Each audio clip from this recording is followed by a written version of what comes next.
జై శ్రీరామ్.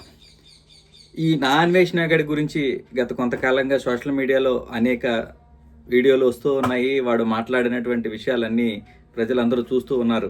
అయితే ఈ విషయాలన్నీ కూడా గత 2-2.5 సంవత్సరాల క్రితమే నిజం టుడే ఛానల్లో మనం ఒక టీము దీని గురించి డిస్కస్ చేసి దీని గురించి సమాచారం సేకరించి వాడు చైనాలో ఎక్కడెక్కడ తిరిగాడు, ఏంటి, ఇతని వెనకాల ఏ శక్తులుండి పనిచేస్తున్నాయని చెప్పేసి ఒక డీప్ అనాలిసిస్ వీడియో ఒకటి నిజం టుడే ఛానల్లో పోస్ట్ చేయడం జరిగింది. ఆ వీడియో ఉంది, ఎవరన్నా కావాలంటే కామెంట్ బాక్స్లో ఆ వీడియో ఇస్తాము, చూడవచ్చు. అయితే ఈ మధ్యన శ్రీ రామభద్రాచార్యుల వారి గురించి వీడు మాట్లాడినటువంటి అత్యంత హేయమైన పదాలు ఏవైతే ఉన్నాయో అవి అత్యంత అభ్యంతరకరంగా అనిపించాయి. ఇది విను. హిందూ రాష్ట్రమైన నీకు ఒక కళ్ళు లేవు కానీ నువ్వు హిందూ రాష్ట్రం చేస్తారట ముసలి నా కొడక. ఇది విను. హిందూ రాష్ట్రమైన నీకు ఒక కళ్ళు లేవు కానీ నువ్వు హిందూ రాష్ట్రం చేస్తారట ముసలి నా కొడక. అందుకని మేము ఈ మినిస్ట్రీ ఆఫ్ సోషల్ జస్టిస్ వారికి ఒక కంప్లైంట్ చేయడం జరిగింది. ఏదైతే రామభద్రాచార్యులు వారిని అనుచిత వ్యాఖ్యలు చేస్తూ వారు 22 భాషల్లో 100కు పైగా గ్రంథాలను రచించినటువంటి గొప్ప వ్యక్తి.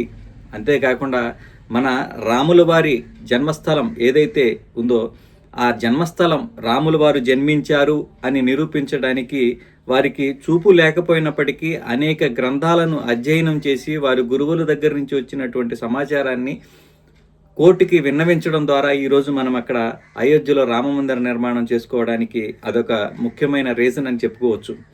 అలాంటి వ్యక్తి పైన దేశాలు తిరుగుతూ వ్యభిచారం చేస్తూ అనేక రకాలైనటువంటి ఇక అవన్నీ చెప్పలేం అంట దరిద్రపు పనులు చేస్తూ వీడు ఈరోజు పాపులర్ అవ్వడానికా, లేదంటే ఎవరి దగ్గర నుంచి ఏమి ఆశించాడు, లేదా ఎక్కడ వీడు మెల్ట్ అయ్యాడనే విషయాన్ని మన వాళ్ళు తీస్తారు మెల్లిగా.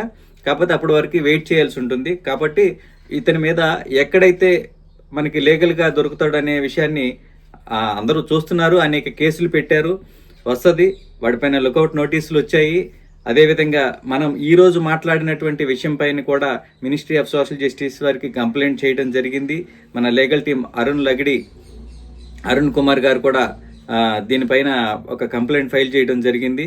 కాబట్టి వీడిపైన ఖచ్చితంగా యాక్షన్ ఉంటుంది. వీడు 2035 వరకు నా పాస్పోర్టు ఎక్స్పైర్ అవ్వదు, అప్పటి వరకు చూద్దాం, అప్పటికి రాజు ఎవడో రెడ్డి ఎవడో అన్నట్టుగా మాట్లాడుతున్నాడు. ఖచ్చితంగా దానికి ఏవైతే ఉంటాయో నువ్వు కూడా ఒక తీవ్రవాదివే.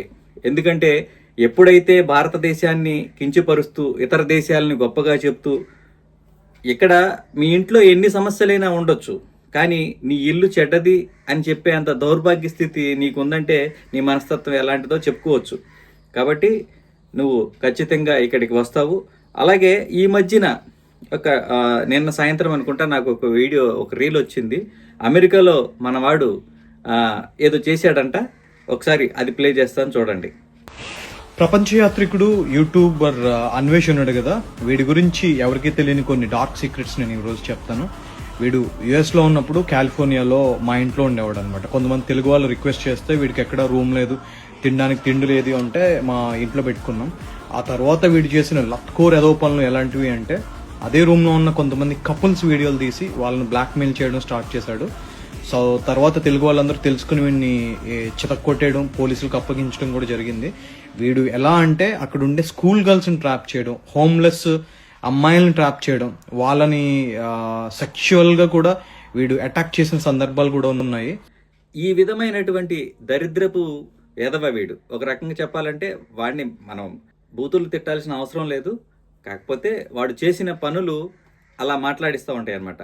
కాబట్టి ఖచ్చితంగా వీడిపైన లీగల్ యాక్షన్ అంటూ ఉంటుంది. ఎక్కడెక్కడ తిరుగుతావో, ఎన్ని ఆటలు ఆడతావో, ఏ దేశాల్లో ఉన్న పాపలతో ఆడతావో త్వరగా ఆడుకో. ఎందుకంటే నీ సమయం దగ్గర పడిందని గుర్తుంచుకుని మసలుకుంటే మంచిది. కాబట్టి హిందువులారా, ఇలాంటి వాళ్ళని మనం ఉపేక్షించేది లేదు. ఎలా యాక్షన్ తీసుకోవాలో ఆ విధంగా ముందుకు వెళదాం.